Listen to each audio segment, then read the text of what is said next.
Madam, diagnosis হবার পরে একটি দীর্ঘ সময় ক্যান্সার হতে সেটি সময় লেগে যায়, এই যে মধ্যবর্তী সময়গুলো, এই মধ্যবর্তী সময় আসলে চিকিৎসা পদ্ধতিটি কিভাবে পরিচালিত হয়ে থাকে? পূর্ব লক্ষণের মধ্যেও আবার ভাগ আছে।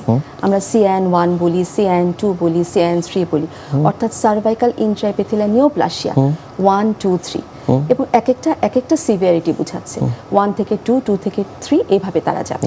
তারপরে গিয়ে সে ইনভেসিভ কার্সিনোমাতে যাবে। তো একটা দীর্ঘ সময় সে কিন্তু পাচ্ছে।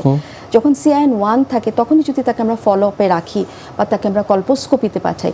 কল্পোস্কোপি হচ্ছে এমন একটা যন্ত্র যেটা হচ্ছে বাংলাদেশের বড় বড় সেন্টারগুলিতে আছে, ধরেন ঢাকা মেডিকেল কলেজ বা BMUতে বা ক্যান্সার হসপিটালে বা আজকাল আরও কিছু প্রাইভেট ইনস্টিটিউটে চলে আসছে। এইসব জায়গাগুলোতে যদি আমরা রেফার করে দিই তাহলে কিন্তু খুব সহজে তারা হচ্ছে কল্পোস্কোপিক মেশিনের মাধ্যমে জ্বরের মুখটা আরও বড় করে তারা ম্যাগনিফাই করে তারা দেখতে পারে যে আসলে সেখানে কি হচ্ছে, সেলের বিভাজনগুলি কেমন হচ্ছে, ব্লাড ভেসেলগুলি কিভাবে যাচ্ছে, এবং সেখান থেকে খুব বায়োপসি নেওয়া যায় এবং সেখানে সাথে সাথে CN ট্রিট বলে ট্রিটমেন্ট করে ফেলা যায়। অর্থাৎ জ্বরের মুখের অংশটা লিপ করে আমরা কেটে নিলাম, ওই অংশটা বাদ পড়ে গেল এবং সে দেখা যায় ওই জায়গাটা আবার পরবর্তীতে হিল হয়ে যায়, ওই অংশটা আর জ্বরের যে ক্যান্সারের দিকে আর যাচ্ছে না।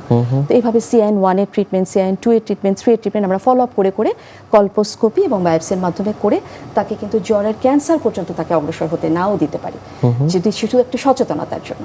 কাউন্সেলিংটি আপনারা সে পর্যায়ে কিভাবে করে থাকেন? যেহেতু আমাদের দেশের জনগণ অতটা শিক্ষিত না, স্বল্প শিক্ষিত, তাদেরকে বোঝাতে হয় যে এটা মানেই কিন্তু ক্যান্সার না, আপনি এই টেস্টটা করেন। তারা দেখা যায় টেস্টটা করতে চায় না, এক ধরনের আতঙ্ক, ভয় তো থাকেই। আতঙ্ক থাকে। তাদেরকে বোঝাতে হয় যে এটা করলে পরে আপনি হচ্ছে এটা থেকে আপনি ক্যান্সার থেকে প্রতিরোধ করে আসতে পারবেন, আপনার ওই পর্যায় পর্যন্ত যাবার এই দুর্ভাগ্য হয়তো আপনার হবে না।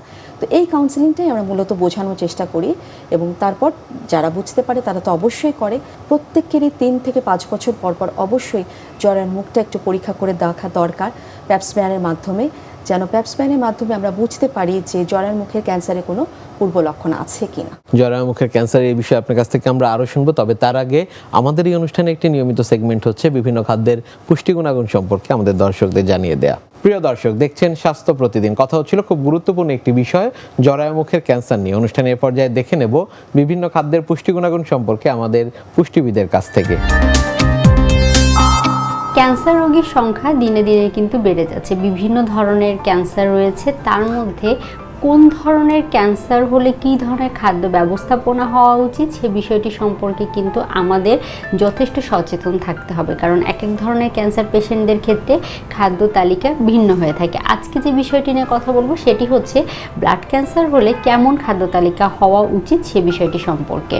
ব্লাড ক্যান্সারের বিভিন্ন ধরন থাকে, বিশেষ করে দেখা যায় যাদের ব্লাড ক্যান্সার রয়েছে তাদের ক্ষেত্রে হোয়াইট ব্লাড সেল, WBC বা শ্বেত রক্তকণিকার সংখ্যা কিন্তু কমে যেতে পারে। যদি শ্বেত রক্তকণিকার সংখ্যা কমে যায় সেই ক্ষেত্রে কিন্তু ডায়েটের ক্ষেত্রে বেশ কিছু বিষয়ের প্রাধান্য দিতে হবে। পাশাপাশি দেখা যায় আমরা ক্যান্সার পেশেন্টদের ক্ষেত্রে বলে থাকি তাকে অবশ্যই প্রোটিন সমৃদ্ধ খাবার পর্যাপ্ত পরিমাণে গ্রহণ করতে হবে। প্রোটিন জাতীয় খাবার নির্বাচন করার ক্ষেত্রে যে বিষয়টি খেয়াল রাখতে হবে সেটি যেন লিন প্রোটিন হয়, অর্থাৎ মুরগির মাংস, রেড মিট অ্যাভয়েড করার চেষ্টা করতে হবে। আর মুরগির মাংস যেখানে আপনি 2 টুকরা গ্রহণ করতেন, যদি ব্লাড ক্যান্সারের পেশেন্ট হয়ে থাকে বা তার যদি ট্রিটমেন্ট চলাকালীন সময়, তার অবশ্যই সেক্ষেত্রে কী করতে হবে, পরিমাণটা বাড়িয়ে দিয়ে সেটাকে 3 টুকরো বা 4 টুকরো করে নিতে পারেন। পাশাপাশি ডিম একটা আদর্শ প্রোটিন, ডিমের প্রোটিনের পরিমাণটাও কিন্তু বেশি থাকে। সেই ক্ষেত্রে একটি ডিম কুসুম সহ আর বাকি 3 থেকে 4টি ডিম কুসুম ছাড়া গ্রহণ করার চেষ্টা করতে হবে। আর আমরা সাধারণত বলে থাকি যে সকল পেশেন্টের WBCর পরিমাণ কমে যাচ্ছে তাদের কিন্তু রোগ প্রতিরোধ ক্ষমতা কমে যায়, সহজেই শরীর বিভিন্ন ধরনের জীবাণু দ্বারা আক্রমণ হতে পারে। তাই অবশ্যই কাঁচা ফলমূল, শাকসবজি গ্রহণ করার বিষয়ে তাদের সতর্কতা অবলম্বন করতে হবে। যদি WBCর পরিমাণ না কমে ফিক্স থাকে বা খুব একটা বেশি কমেনি, অল্প কিছুটা কমেছে, সেই ক্ষেত্রে কিন্তু আপনি চাইলে কাঁচা ফলমূল বা সালাদ এগুলো গ্রহণ করতে পারেন। কিন্তু যদি অনেক বেশি পরিমাণে কমে যায় তাহলে খাবারের বিষয়ে বেশ কিছু সতর্কতা অবলম্বন করতে হবে। যেমন একেবারেই কাঁচা কোনো ফলমূল, সবজি বা সালাদ গ্রহণ করা যাবে না। রান্না করে সব খাবার গ্রহণ করতে হবে। বাসি খাবার, এমনকি সকালে রান্না করে পরের দিন সকালে আমরা অনেক খাবার গরম করে গ্রহণ করি, এই বিষয়গুলোও করা যাবে না। খাবার রান্না করে যত দ্রুত সম্ভব সেটা গ্রহণ করে ফেলতে হবে। সকালে রান্না করলেন, সেটা চাইলে সর্বোচ্চ দুপুরে গ্রহণ করতে পারেন, কিন্তু রাতেও গ্রহণ করা থেকে বিরত থাকতে হবে। পরিষ্কার থালা বাসন ব্যবহার করতে হবে। আমরা বেশিরভাগ ক্ষেত্রে চামচ ধুয়ে রাখি, সেই ধুয়ে নেওয়া চামচ দিয়ে খাবার গ্রহণ করে ফেলি, কিন্তু যদি WBCর পরিমাণ কোনো পেশেন্টের কমে যায়, সেই ক্ষেত্রে সে খাবার গ্রহণ করবে যতবার ততবার তার প্লেট, চামচ, থালা বাসন ধুয়ে নিতে হবে। হাত কিছু সময় পর পর ধুয়ে নিতে হবে।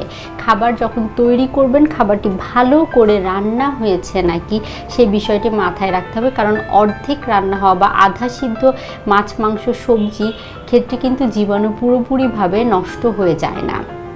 তাই অবশ্যই সেই বিষয়টি খেয়াল রাখতে হবে যে সবজি, শাক, মাছ, মাংস এগুলো পুরোপুরি সেদ্ধ হয়েছে নাকি। যদি WBCর পরিমাণ ফিক্সড যেই পয়েন্টটি আছে সেই পয়েন্টের কাছাকাছি থাকে, সেই ক্ষেত্রে কিন্তু আপনারা মোটা খোসাযুক্ত যে ফলমূলগুলো আছে, যেমন ডাব, এই ক্ষেত্রে আমরা আসলে সেফ বলে থাকি, কারণ ডাবের বাইরের আবরণটা অনেক পুরু থাকে, সেই ক্ষেত্রে ডাব বা ডাবের পানি আপনি চাইলে গ্রহণ করতে পারেন।